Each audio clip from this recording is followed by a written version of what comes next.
Hello दोस्तों, good morning. मैं और शुभम और आप देख रहे हैं मेरे यूट्यूब चैनल नेचुरल ब्यूटी में आप सब लोग का स्वागत है। तो दोस्तों, सीटेट और ऑल भी टेट के लिए ये आप लोग का प्रीवियस ईयर क्वेश्चन पेपर है, ठीक है। पेडागोजी और जिसको बोलते हैं बाल विकास CDP। देखिए 30-30 का सेट रहेगा, प्रत्येक क्वेश्चन ध्यान से देखिएगा। तो आइए स्टार्ट करते हैं विलंब किए हुए, बिना विलंब का मतलब। देखिए पहला क्वेश्चन है कि निम्न कक्षाओं में शिक्षण की खेल विधि आधारित है। तो क्या है? शारीरिक शिक्षा कार्यक्रमों के सिद्धांत पर, शिक्षण विधियों के सिद्धांत पर, या फिर विकास एवं वृद्धि के मनोवैज्ञानिक सिद्धांत पर, या शिक्षण के सामाजिक सिद्धांतों पर। तो देखिए निम्न कक्षाओं में मतलब कि जो 1 to 5 कक्षाओं में होता है शिक्षण की खेल विधि आधारित है किस पे है? तो ये आप लोग को विकास एवं वृद्धि के मनोवैज्ञानिक सिद्धांत पे है, ठीक है। नेक्स्ट क्वेश्चन है ये, डिसलेक्सिया संबंधित है किससे? मानसिक विकार से, गणितीय विकार से, पठन विकार से, व्यवहारिक विकार से। तो ये आप लोग का आंसर सही हो जाएगा पठन विकार से, मतलब कि पढ़ने से रिलेटेड ये विकार होता है डिसलेक्सिया। अगर पूछ लिया जाए डिसलेक्सिया, ये बहुत इंपॉर्टेंट क्वेश्चन है, हमेशा हर एग्जाम में आते रहता है, तो ध्यान दीजिएगा इसको। एक होता है डिसलेक्सिया, एक होता है आप लोग का डिस्फेजिया, फिर और भी बोल सकते हैं, जैसे एक डिसकैलकुलिया है। क्या है? डिसकैलकुलिया जिसको बोलते हैं, डिसकैलकुलिया होता है। तो डिसकैलकुलिया जो होता है ये आपको किससे होता है कि गणना करने से होता है, गणना करने से विकार है, ठीक है। मैथ का जो होता है कैलकुलेशन, उससे गणना करने से विकार होता है। और एक होता है डिसग्राफिया। क्या होता है? डिसग्राफिया होता है, डिसग्राफिया। तो ये सब ध्यान में रखिएगा, डिसग्राफिया जो होता है लिखने से संबंधित होता है, ये विकार होता है, डिसग्राफिया होता है, ठीक है दोस्तों। ये सब चीज़ें ज़्यादा इंपॉर्टेंट था। एक आता है आप लोग का डिस्फेजिया। डिस्फेजिया मतलब कि बातचीत करने से आंशिक या पूर्णतः अक्षमता होता है। एक क्या होता है? डिस्फेजिया होता है, ठीक है। डिस्फेजिया जिसको बोलते हैं अभिव्यक्त करने की क्षमता उसको में नहीं होती है, किसी भी बात को, मतलब बातचीत करने में वो असमर्थता दिखाता है, तो उसको बोलते हैं डिस्फेजिया। अगर और डिटेल से देखना है तो आप लोग प्लेलिस्ट में जाकर देख लीजिएगा, आप लोग को बताया जा चुका है, ठीक है। यहाँ पे क्वेश्चन प्रैक्टिस हो रहा है। तो देखिए नेक्स्ट है क्वेश्चन आप लोग का, विशेष रूप से जरूरतमंद बच्चों की शिक्षा का प्रबंध होनी चाहिए कैसे? दूसरे समान बच्चों के साथ, या फिर विशेष बालकों में विशेष बच्चों के लिए विकसित विधियों के द्वारा, या फिर विशेष विद्यालयों में, या विशेष विद्यालयों में विशेष शिक्षकों द्वारा। तो ये सब चीज़ें जो नेगेटिव वर्ड निकल के आता है, तो विशेष रूप से जरूरतमंद बच्चों को कैसे शिक्षा देनी चाहिए? तो दूसरे समान बच्चों के साथ में मिलाकर देनी चाहिए, ठीक है, ताकि उन लोगों को ऑड फील ना हो। नेक्स्ट क्वेश्चन है ये, अधिगम के प्रक्रम में अभिप्रेरण क्या होता है? सीखने वालों की स्मृति को तेज बनाता है, पुराने अधिगम से नए अधिगम को विभेदित करता है, एकदर्शी रूप से सोचने में और सीखने वालों को प्रस्तुत करता है, और नए सीखने वालों में अधिगम के लिए रुचि का सृजन करता है, ठीक है। तो क्रिएटिविटी जो होता है वो बहुत ही मायने रखता है।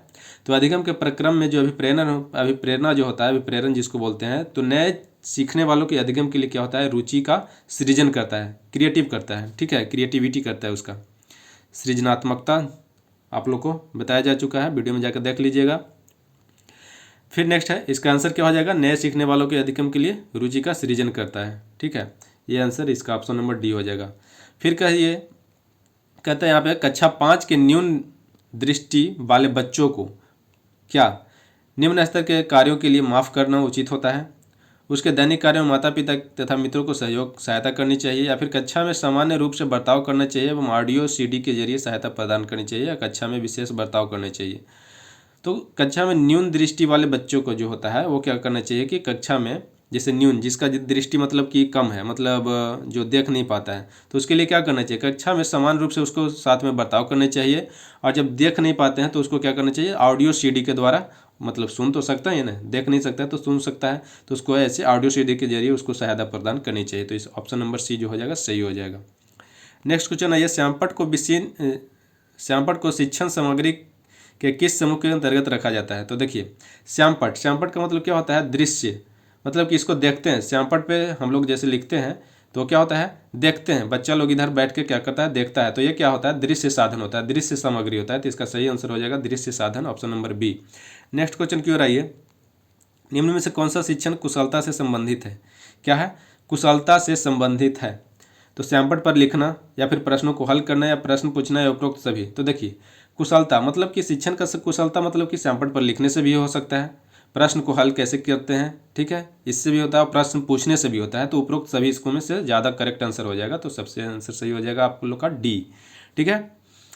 नेक्स्ट आइए, कक्षा में जो विद्यार्थी प्रश्न पूछते हैं उन्हें कक्षा के बाद शिक्षक से मिलने की सलाह दी जाए, या कक्षा चर्चा में भाग लेने के लिए प्रोत्साहित किया जाना चाहिए, या कक्षा लगातार प्रश्न पूछने के लिए प्रोत्साहित करना चाहिए, या फिर स्वतंत्र रूप से उत्तर ढूंढने के लिए प्रोत्साहित करना चाहिए। देखिए, कक्षा में जो व्यक्ति मतलब कि जो विद्यार्थी जो प्रश्न पूछते हैं, जैसे किसी को नहीं समझ में आता है तो उनको क्या करना चाहिए, कक्षा में भाग लेने के लिए प्रोत्साहित किए जाने चाहिए, या फिर स्वतंत्र रूप से उत्तर ढूंढने के लिए प्रोत्साहित करना चाहिए, कक्षा के बाद शिक्षकों से मिलने चाहिए। ये तो नहीं हो जाएगा। कक्षा चर्चा में भाग लेने के लिए प्रोत्साहित किया जाना चाहिए, लगातार प्रश्न पूछने के लिए प्रोत्साहित करना चाहिए कि हाँ पूछ सकते हो, जैसे नहीं अगर कोई बच्चा शर्माते रहता है, स्टेशन होते रहता है, तो उसको मतलब कि प्रोत्साहित करना चाहिए कि हाँ प्रश्न पूछिए, आपका प्रश्न का उत्तर मिलेगा, ठीक है। नेक्स्ट क्वेश्चन है, शिक्षा की किंडरगार्टन मतलब कि किंडरगार्टन पद्धति का प्रतिपादन किसने किया था, तो ये आप लोग ध्यान में रखिएगा, किसने किया था, फ्रोबेल महोदय ने, ठीक है, ये आप लोग को बताया जा चुका है। एक अभिभावक अपने विद्यालय में मिलने के लिए कभी नहीं आता है, तो आप बच्चे की उपेक्षा करेंगे, या फिर अभिभावक को लिखेंगे, या फिर आप स्वयं उनसे मिलने जाएंगे, या फिर बच्चे को दंड देना शुरू करेंगे। देखिए, बच्चे की उपेक्षा करना ये अच्छी बात नहीं है, अभिभावक को क्या लिखेंगे, ठीक है। अब बच्चे को दंड देना ये तो आप लोग को एकदम नेगेटिव है, तो आप स्वयं उनसे क्या करेंगे, मिलने जाएंगे कि बच्चे आखिर क्यों नहीं आ रहे हैं, ठीक है, मतलब कि आप क्यों नहीं मिलने आ रहे हैं। इसका सही आंसर हो जाएगा option number C. Next question आइए, बचपन का सांप्रतिक दृष्टिकोण की मान्यता है, बचपन का सांप्रतिक दृष्टिकोण की मान्यता क्या है। बहुत तरीके से बच्चे प्राप्त वयस्कों के बराबर हो जाते हैं, या फिर बच्चों को युवा प्राप्त वयस्कों के रूप में सबसे अच्छा माना जाता है, या फिर बचपन आधारित रूप से प्रतीक्षा अवधि है, या फिर बचपन जो है वृद्धि एवं परिवर्तन की एक अनूठी अवधि है। तो इसका सबसे सही आंसर हो जाएगा, बचपन जो है एक वृद्धि एवं परिवर्तन की एक अनूठी अवधि है, ठीक है, इसका आंसर हो जाएगा डी। नेक्स्ट क्वेश्चन आइए, एक प्रमाणीकृत पठन परीक्षण के लिए 5वीं कक्षा को प्रस्तुत करने में शिक्षक को अधिक परामर्श दिया जाता है। ये क्या, बच्चों को बोलने की परीक्षण बहुत कम है, वह उन्हें अच्छा प्रदर्शन करेगा, या फिर पूर्ववर्ती परीक्षा के प्रधान प्रश्नों को चिन्हित करना, या फिर छात्रों को उत्तर नहीं देने अनुमति देना। तो इसका सही जो सटीक आंसर हो जाएगा, परीक्षण में आने वाली समान प्रकार के प्रश्नों के उत्तर देने के लिए छात्रों को अभ्यास कराना होता है, ठीक है। नेक्स्ट क्वेश्चन आइए, नेक्स्ट कहता है कि असंगठित घर से आने वाले बच्चा सबसे अधिक कठिनाई का अनुभव करेगा, कैसे, सुनिर्मित पाठों में, स्वतंत्र अध्ययनों में, या नियोजित निर्देशों में, या फिर अभ्यास पुस्तिकाओं में। तो देखिए, असंगठित घर से आने वाले बच्चा सबसे अधिक कठिनाई अनुभव कब करेगा, जो स्वतंत्र रूप से अध्ययन में होगा, ठीक है। तो इसका सही आंसर हो जाएगा ऑप्शन नंबर बी।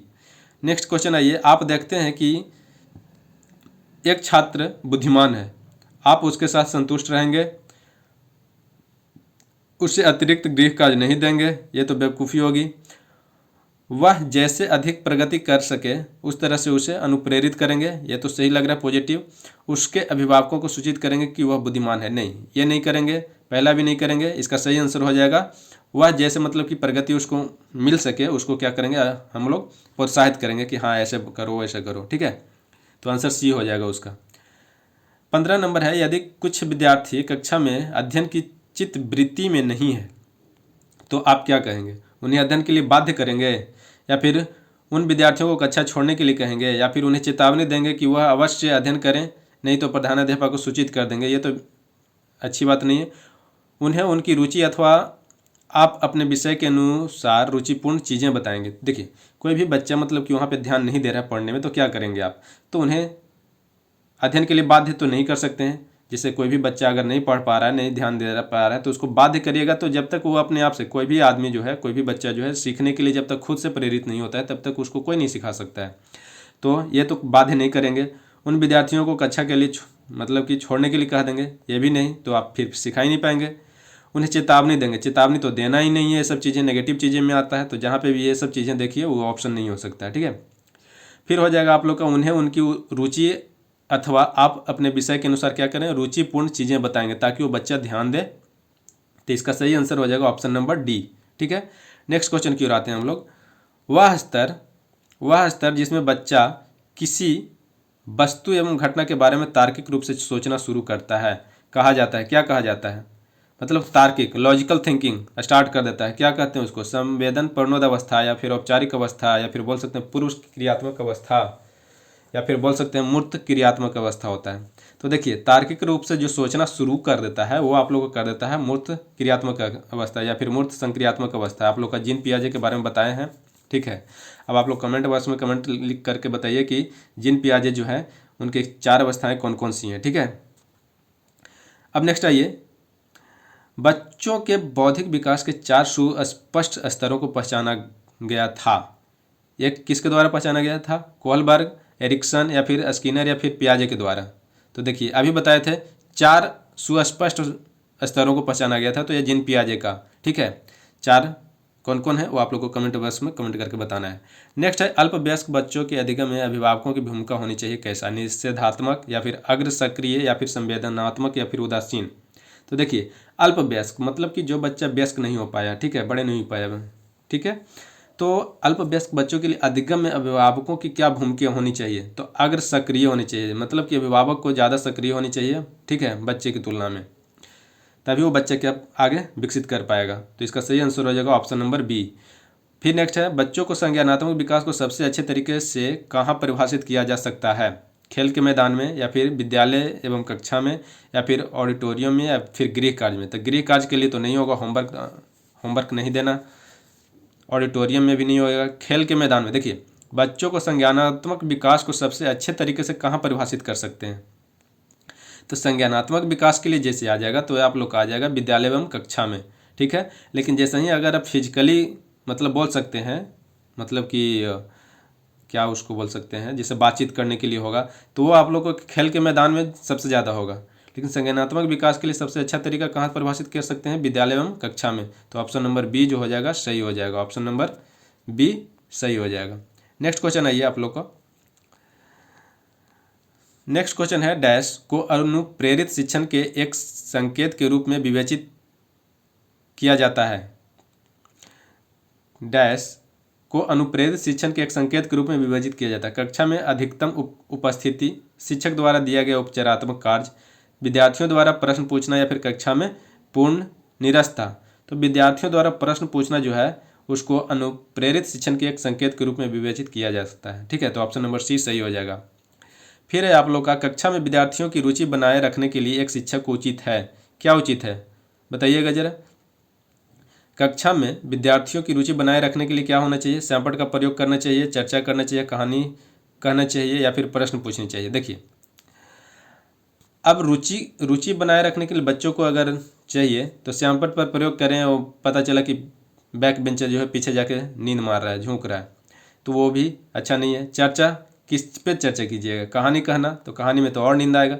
इससे अच्छा है कि सारे बच्चों से प्रश्न पूछते रहिए, वो आप लोग का रुचिकर बनाए रखेगा कक्षा को। ठीक है, तो ऑप्शन नंबर डी जो हो जाएगा आपका सही हो जाएगा। नेक्स्ट क्वेश्चन आइए 22, विद्यार्थियों को विद्यालय में खेलना क्यों उचित है? अब देखिए, शारीरिक अब जब तक नहीं रहेगा लोग तब तक क्या होगा? आप लोग, विद्यार्थियों को विद्यालय में खेलना क्यों उचित है? यह उन्हें शारीरिक रूप से सशक्त बनाएगा। अब ये कोई ज़रूरी है कि विद्यालय में ही खेलेगा तो सशक्त बनाएगा? यह शिक्षकों के लिए काम आसान करेगा? ये भी जरूरी नहीं है। यह समय बिताने में सहायक होगा? ये तो और नेगेटिव वर्ड है। तो लास्ट में बच्चा यह सहयोग एवं संतुलन का विकास करेगा। देखिए, जब कोई बच्चा किसी बच्चे से खेलता है तो क्या होता है, कभी कभी उसकी सहयोग की भावना होती है। जैसे 5 बच्चे एक तरफ, 5 बच्चे एक तरफ कुछ खेल रहा है मान के चलिए, तो क्या होगा, एक दूसरे का सहयोग की भावना उसको में जागरूक होगा, संतुलन बनाएगा कि कैसे हम लोग संतुलन करके मतलब कि कर सकते हैं। तो ये सबसे सटीक आंसर लग रहा है, यह सहयोग एवं संतुलन का विकास करेगा। ठीक है, नेक्स्ट क्वेश्चन है ये 23, परिवार एक साधन है अनौपचारिक शिक्षा का, या फिर औपचारिक शिक्षा का, या गैर औपचारिक शिक्षा का, या फिर दूरस्थ शिक्षा का?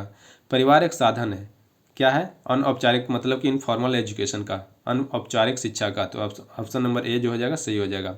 देखिए, एक शिक्षक विद्यार्थियों में सामाजिक मूल्यों को विकसित करता है। एक शिक्षक जो है विद्यार्थियों में सामाजिक मूल्यों को क्या करता है, विकसित करता है। महान व्यक्तियों के बारे में बोलकर या फिर अनुशासन की अनुभूतियों को विकसित करके या फिर आदर्श रूप में बर्ताव करके या फिर उन्हें अच्छी कहानियाँ सुनाकर। तो क्या करेगा, एक शिक्षक जो है विद्यार्थियों में सामाजिक मूल्यों को विकसित कैसे करेगा, तो जाहिर सी बात है आदर्श रूप में बर्ताव करके। ठीक है, नेक्स्ट आइए, एक शिक्षक के लिए सबसे महत्वपूर्ण क्या है, कक्षा में अनुशासन बनाए रखना, ये कोई जरूरी है। कक्षा में समयानुवर्ती होना या फिर विद्यार्थियों की कठिनाइयों को दूर करना या फिर एक सुवक्ता होना। तो सबसे सटीक जो आंसर हो जाएगा आप लोग का, विद्यार्थियों की कठिनाइयों को दूर करना, ये एक अच्छे टीचर का सबसे महत्वपूर्ण चीज़ है। ठीक है, नेक्स्ट क्वेश्चन आइए, आप एक अति सक्रिय बालक को कैसे सही दिशा में लाएंगे। उसे पहली पंक्ति में बिठाएंगे, उस पर कड़ी नज़र रखेंगे। अति सक्रिय बच्चे मतलब कि बहुत ही एक्टिव बच्चा हो, बहुत ही, जिसको बोल सकते हैं हुलचुल बोल सकते हैं। ठीक है, उसे कक्षा में कोने में बैठने की जगह निर्धारित करेंगे, ये तो नहीं। उसे श्यामपट्ट आदि साफ करने को देंगे, ये भी अच्छा वर्क नहीं है। अब उसे पहली पंक्ति में बैठा देंगे तो ये कोई जरूरी है कि वो हुलचुल ही नहीं करेगा, तो नहीं। इसमें से क्या हो जाएगा, एक अति सक्रिय बालक को कैसे सही दिशा में लाएंगे, तो इसमें से कोई नहीं हो जाएगा, इसका तीनों में गलत है। तो इसका सही आंसर हो जाएगा उपरोक्त में से इनमें से कोई नहीं। नेक्स्ट क्वेश्चन है, पृथक समजातीय समूहों के व्यक्तियों के प्रति बच्चों की अभिव्यक्ति साधारणतः आधारित होती है किन पे, उनके अभिभावकों की चित्तवृत्ति पर या फिर उनमें समकक्षों की अभिवृत्ति पर या फिर दूरदर्शन के प्रभाव पर या फिर उनके सहोदरों की अभिवृत्ति पर। देखिए, पृथक समजातीय समूहों के व्यक्ति के प्रति बच्चों की अभिवृत्ति साधारणतः आधारित होती है उनके अभिभावकों की चित्तवृत्ति पर। ठीक है, तो ऑप्शन नंबर ए जो हो जाएगा सही हो जाएगा। नेक्स्ट क्वेश्चन आइए, आपको अपनी कहानी में 2 मंदबुद्धि बच्चों को बैठाने के लिए बोला गया है। आप उन्हें अपने विद्यार्थियों के रूप में ग्रहण करने से इनकार करेंगे या प्रधानाध्यापक को उन्हें किसी और कक्षा में जो कि मंदबुद्धि बालकों की, ये तो बिल्कुल गलत हो जाएगा, ये भी गलत हो जाएगा कि इनकार नहीं कर सकते हैं।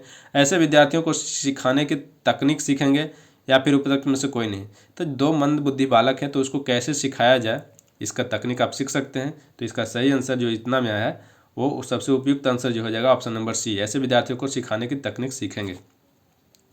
नेक्स्ट क्वेश्चन आइए, एक शिक्षक को साधन संपन्न होना चाहिए, इसका अर्थ क्या है। एक शिक्षक को साधन संपन्न होना चाहिए, इसका अर्थ क्या है कि उनके पास पर्याप्त धन संपदा होनी चाहिए ताकि उसे शिक्षण देने की जरूरत न पड़े। ये कौन सी बेवकूफ़ी वाली बात है। उनका अधिकारियों के उच्च स्तर से संपर्क होनी चाहिए, ये भी कोई ज़रूरी नहीं है। उनके अपने विद्यार्थियों की समस्या को हल करने के लिए पर्याप्त ज्ञान होना चाहिए, ये हो सकता है।